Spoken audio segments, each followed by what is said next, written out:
அனைவருக்கும் வணக்கம். நம்முடைய லாஜிக்கல் ட்ரேட்ஸ் சேனலை சப்ஸ்கிரைப் பண்ணியிருக்கக்கூடிய அனைத்து நண்பர்களுக்கும் நன்றி. இன்னைக்கு நம்ம நிஃப்டியோட மார்க்கெட் ஆக்ஷன் எப்படி நடந்துச்சு அப்படிங்கிறத அனலைஸ் பண்ணிட்டு நாளைக்கான entry target and support resistant லெவலில் நம்ம பார்க்கலாம்.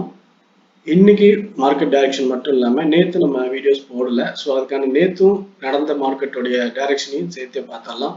ஓவராலாக நாளைக்கான ஆப்பர்ச்சுனிட்டிஸ் எப்படி இருக்கும் அப்படிங்கிறதுக்கு இது ரொம்ப ஹெல்ப்ஃபுல்லாக இருக்கும்.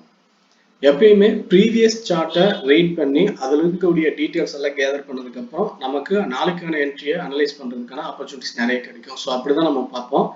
ஸோ இது பார்க்கும்போது இன்னைக்கு நடந்த டைரக்ஷன் நான் பொறுத்த வரைக்குமே மார்க்கெட் வந்து ஒரு ஸ்ட்ராங் கிளியர் டவுன் சைட் அப்படின்ற மாதிரி இன்டிமேட் பண்ணிச்சு ஃபர்ஸ்ட் 5 மினிட்ஸ்லேயே. ஃபர்ஸ்ட் 5 மினிட்ஸ் கேண்டிலோடைய பிரேக் அவுட் அப்படிங்கிறது இந்த லெவல் லோ பிரேக் அவுட் ஆகும்போது நமக்கு பையிங்கான புட் ஆப்ஷனுக்கான என்ட்ரி இன்னும் பிளான் பண்ணிச்சுட்டு அங்கிருந்து டவுன் சைட் டார்கெட் வந்து நம்ம 25,550 வரைக்கும் வச்சிருந்தோம் அந்த டார்கெட். ஆனால் நமக்கு இங்கேயே ஸ்பாட் மேல இருந்து ஸ்பாட் லெவல் வந்து 25,890 வரும்போதே நமக்கான ஆப்ஷன் டார்கெட் ஜென்ரேட் ஆயிடுச்சு, ஹிட் ஆயிடுச்சு. ஸோ ஸ்ட்ராங் மொமெண்டம் இருக்கிறதுனால நமக்கு குயிக்கான டார்கெட் ஹிட் ஆயிடுச்சு. மறுபடியும் புல் பேக் எடுத்து அடுத்து அதே என்ட்ரி சேம் டார்கெட்.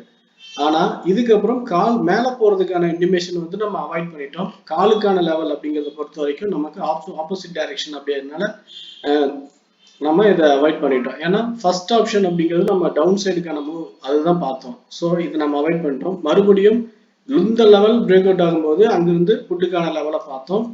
ஆனா இது எல்லாமே ஸ்பாட்ல நடந்துட்டு இருக்கும்போது ஆப்ஷனுடைய மொமெண்டம் எப்படி இருந்தது அப்படின்னா ஹை வோல்டிலிட்டி, அதே நேரத்துல 2 டைம் ஜென்யூன் டார்கெட் புக் பண்ணோம். இந்த லெவல் 2 லெவல்லையும் ஆக்சுவலா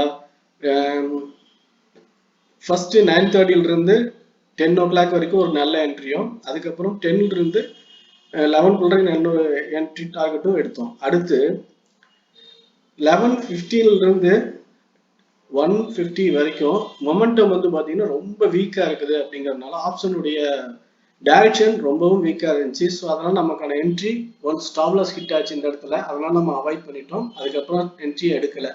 ஸோ மறுபடியும் ஜிக்ஸாக் மட்டும் போயிட்டு இப்படி க்ளோசிங் வச்சிருக்கு. ஸோ இப்போ இங்க நம்ம என்ன நடந்துச்சு 11:30க்கு அப்புறம், அதாவது 12 o'clock அப்புறம் வந்து பாத்தீங்கன்னா மொமெண்டம் ஏன் இவ்வளோ வீக்கா இருக்கு அப்படின்னு நம்ம பார்க்கும்போது நமக்கான இங்க பையர்ஸ் வந்து ஸ்ட்ராங்கா இருக்காங்க. இந்த பையரை வந்து டாமினேட் பண்ணி டவுன்ல பிரேக் அவுட் பண்ண முடியாம இவங்களுடைய பையிங் அக்யூமுலேஷனை ஸ்ட்ரகிள் பண்ணிட்டு மார்க்கெட் இறங்க முடியாம ஸ்ட்ரகிள் ஆயிட்டு இருந்துச்சு. இன்னொரு பாயிண்ட் ஆஃப் வியூ. அதே நேரத்துல செல்லர் ப்ரெஷர் அப்படிங்கிறது பாத்தீங்கன்னா 25,982. ஸோ இந்த லெவல்ல வந்து செல்லிங் ப்ரெஷர் இருக்கிறதுனால ஃபர்ஸ்ட் லெவல் ஆஃப் செல்லர்ஸ் வந்து இந்த லெவல்ல மட்டும் இருந்தாங்க, ஜென்யூனா இருந்தது. ஆனா இந்த லெவல் பிரேக் அவுட் ஆனதுக்கு அப்புறம் 25,930 கிட்ட செல்லர்ஸ் வந்து வந்துட்டாங்க. ஸோ அங்கிருந்து மறுபடியும் down, again fall down. So இப்படிதான் நடந்துட்டு இருந்துச்சு. ஸோ இந்த டைரக்ஷன்ல நமக்கு 3 என்ட்ரி கிடைச்சதுல 2 என்ட்ரி நல்ல டார்கெட், ஒரு entry stop loss 10 points. So அதுக்கப்புறம் நம்ம அவாய்ட் பண்ணிட்டோம். அடுத்து மொமெண்டம் வீக்கா இருக்கிறதுனால ட்ரேடிங்கே எடுக்கல.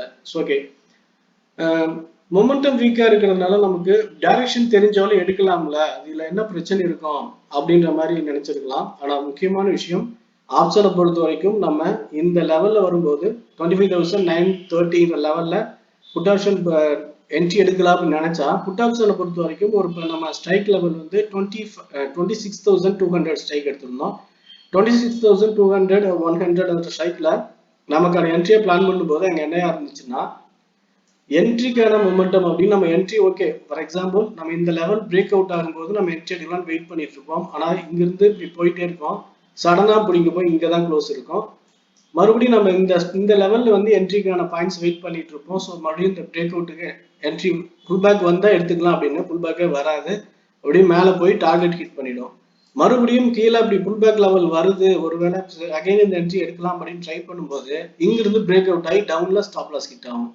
ஸோ இந்த மாதிரியான ஒரு மொமெண்டம் தான் ஹை வோல்டிலிட்டி அண்ட் ஆப்ஷன்ல இருந்துச்சு. ஸோ அதனாலதான் நம்ம இந்த மொமெண்டம் வீக்கா இருக்குது, இந்த வீக் மொமெண்டம்னாலதான் இப்படி எல்லாம் நடந்துச்சு. ஆனா இது ப்ராப்பரா வந்து ஃபர்ஸ்ட் ஹாஃப்ல இப்படி ஒரு சூப்பரா இருந்தது, அதுவும் ஃபர்ஸ்ட் ஒரு 2 hours நல்லா இருந்துச்சு.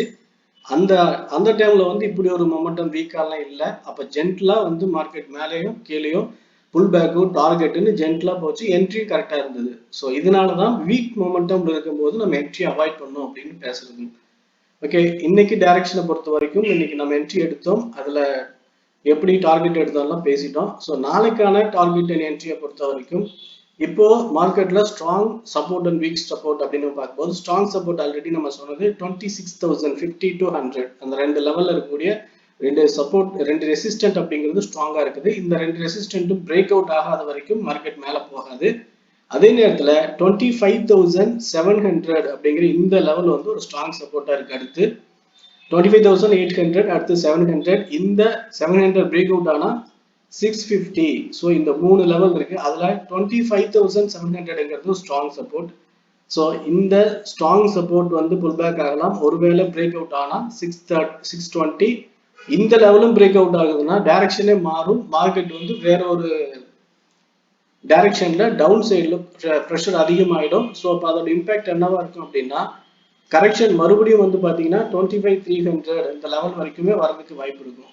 ஸோ இந்த லெவல் வரைக்கும் கீழே வரலாம். அதனாலதான் நம்ம என்ன எதிர்பார்க்கிறோம்னா இந்த ரெண்டு லெவலும் பிரேக் அவுட் ஆகுறதுக்கான வாய்ப்பு குறைவு. 25,700, 620. ஸோ அந்த ரெண்டுமே பிரேக் அவுட் ஆக சான்ஸ் இல்லைங்கிறதுனால இந்த லெவல்ல புல் பேக் ஆகும்போது நம்ம காலுக்கடை என்ட்ரியை பிளான் பண்ணலாம் கன்ஃபர்மேஷனோட. அப்படி கன்ஃபர்மேஷன் கிடைக்கல, இப்ப நடந்த மாதிரி ஜிக்ஸாக் மொமெண்டம், ஃபார் எக்ஸாம்பிள் இங்க நடந்த மாதிரி ஜிக்ஸாக் மொமெண்டம் வந்து பாத்தீங்கன்னா வீக்கா இருக்கு, ஹை வோல்டிலிட்டி இருக்குது அப்படின்னா ஒன்றும் பிரச்சனையே கிடையாது. ட்ரேடிங் அவாய்ட் பண்ணிடுங்க. நீங்க ஒரு கிளியர் பிளானோட கிளியர் என்ட்ரியை நம்ம எடுத்துக்கல அப்படின்னா நம்ம வந்து ட்ரேடிங்கை அவாய்ட் பண்றதுதான் சரி. அது அந்த மாதிரி ட்ரேடிங்கை அவாய்ட் பண்ணாம அகைன் நம்ம ட்ரேடிங் எடுக்கும் போது நமக்கு ஸ்டாப் லாஸ் ஹிட் பண்ணி கேபிட்டல் லாஸ் ஆயிடும். ஸோ அதனால நம்ம இந்த ட்ரேடை அவாய்ட் பண்ணிக்கலாம். ஓகே ஃப்ரெண்ட்ஸ், இன்னைக்கு நடந்த டைரக்ஷனும் நாளைக்கு மார்க்கெட் எப்படி இருக்கும் அப்படிங்கிறத நம்மளோட பாயிண்ட் ஆஃப் வியூல டீட்டெயில் ஷேர் பண்ணியிருக்கோம். இந்த வியூ பிடிச்சது லைக் பண்ணுங்க, உங்க ஃப்ரெண்ட்ஸ் சர்க்கிள்ஸ் எப்படி சப்போர்ட் பண்ணுங்க, உங்க ஒப்பீனியன் எதுவும் இருந்தாலும் கமெண்ட்ல சொல்லுங்க. இப்போ இந்த மாதிரியான டீட்டெயில்ஸ் மார்க்கெட்டோடைய டைரக்ஷன் எப்படி இருக்குன்ற அப்டேட்டடா வந்து நம்ம டெலிகிராம்ல இன்டிமேட் பண்றோம். டீட்டெயில்ஸ் தேவைப்படக்கூடிய நண்பர்கள் டிஸ்கிரிப்ஷன்ல லிங்க் இருக்கு, ஜாயின் பண்ணிக்கோங்க. ஓகே ஃப்ரெண்ட்ஸ், தேங்க்யூ ஃபார் வாட்சிங்.